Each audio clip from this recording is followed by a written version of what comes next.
Masturbasi di usia lansia itu apakah baik? Di usia senja ini, tentu kita jangan hanya mengikuti apa yang bisa dilakukan oleh tubuh, tetapi apa sih yang paling menenangkan hati, lebih melegakan hati, bahkan lebih syar'i. Mari merenung bersama, bagaimana menyikapi dorongan diri dengan bijak, sehat, dan penuh nilai. Assalamualaikum warahmatullahi wabarakatuh. Salam sejahtera untuk kita semua. Sahabat lansia yang saya hormati, izinkan saya membuka pembahasan hari ini dengan satu renungan sederhana. Apakah semua yang bisa dilakukan oleh tubuh selalu baik untuk dipelihara oleh jiwa? Di usia muda, kita sering mengejar kenikmatan. Namun di usia senja, kebijaksanaan mengajarkan kita untuk mengejar ketenangan, keberkahan, dan keharmonisan hidup. Saya Dr. Tifa, dan selama bertahun-tahun mendampingi pasien dewasa hingga lansia, saya belajar bahwa kesehatan sejati bukan hanya soal fisik yang kuat, tetapi juga hati yang tenang dan hubungan yang terjaga, baik hubungan dengan pasangan, dengan sesama, maupun dengan Sang Pencipta. Hari ini kita akan membahas topik yang sensitif namun penting. Masturbasi pada pria di usia senja ditinjau dari sudut pandang kesehatan, psikologis, dan nilai-nilai religius yang menyejukkan, serta mengapa keintiman bersama pasangan adalah jalan yang lebih aman dan menenangkan. Pembahasan ini tidak dimaksudkan untuk menyalahkan siapapun, melainkan untuk membantu kita semua menyikapi dorongan tubuh dengan akal sehat dan hati yang bijak. Seksualitas di usia senja, antara fitrah dan tanggung jawab. Sahabat lansia, dalam ajaran agama apapun, kita diajarkan bahwa manusia diciptakan dengan naluri dan dorongan. Dorongan seksual adalah bagian dari fitrah, bukan sesuatu yang kotor atau memalukan. Namun agama juga mengajarkan bahwa setiap dorongan perlu diarahkan, bukan dituruti tanpa kendali. Di usia senja, tubuh memang masih memiliki hasrat, meski tidak sekuat dulu. Namun yang sering terlupakan adalah tubuh menua, tetapi tanggung jawab moral justru semakin besar. Disinilah kebijaksanaan dibutuhkan. Masturbasi di usia senja tidak sekedar soal aman atau tidak. Dalam dunia medis, masturbasi sering disebut sebagai aktivitas yang tidak berbahaya. Namun sahabat lansia, tidak berbahaya bukan berarti dianjurkan dan tidak pula berarti bebas dari dampak. Terlebih di usia senja, ketika daya tahan tubuh menurun, penyakit kronis lebih sering muncul, keseimbangan emosi menjadi lebih rapuh, maka setiap kebiasaan perlu ditimbang bukan hanya dari sisi tubuh, tetapi juga dari ketenangan batin. Resiko fisik yang perlu disadari.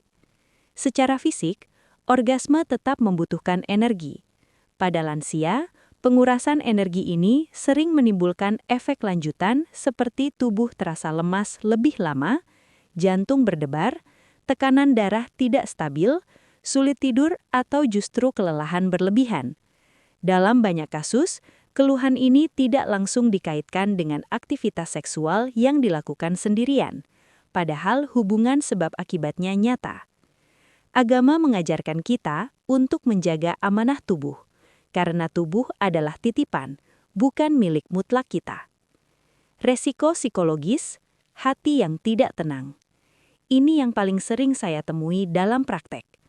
Banyak pasien lansia yang secara fisik tampak baik-baik saja, tetapi secara batin merasa bersalah, merasa malu pada diri sendiri, merasa jauh dari nilai-nilai yang diyakini.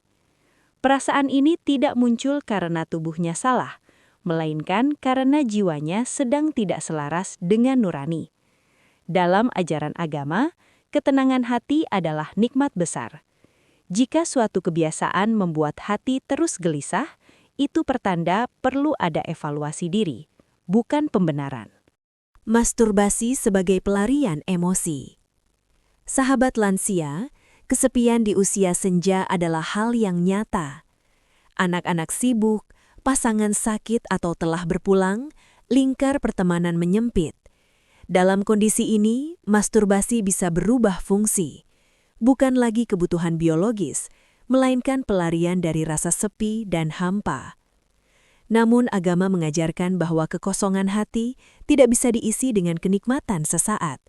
Yang dibutuhkan adalah kedekatan emosional, sentuhan kasih, doa, hubungan yang bermakna.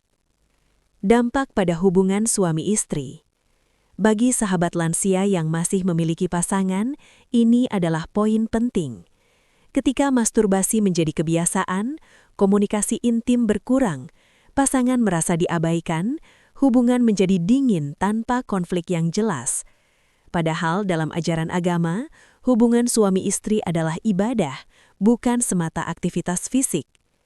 Keintiman bersama pasangan, meski sederhana, meski tidak sempurna, mengandung doa, kasih sayang, keberkahan, ketenangan jiwa. Hal ini tidak bisa digantikan oleh aktivitas yang dilakukan sendirian.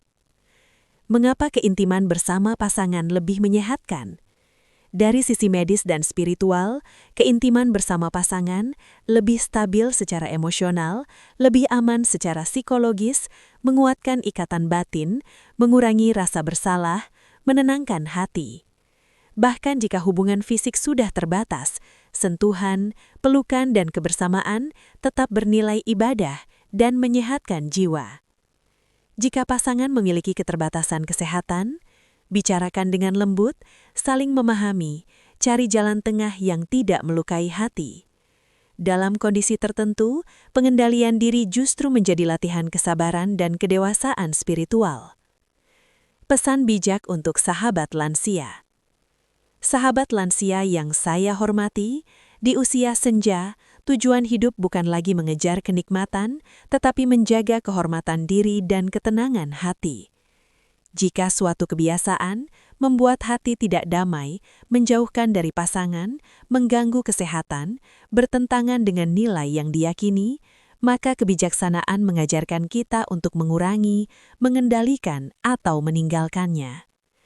Sahabat lansia, terima kasih telah menyimak pembahasan ini dengan hati terbuka. Ingatlah, kesehatan bukan hanya soal panjang umur, tetapi umur yang penuh makna dan keberkahan. Rawat tubuh dengan ilmu, rawat jiwa dengan nilai, dan rawat hubungan dengan kasih sayang.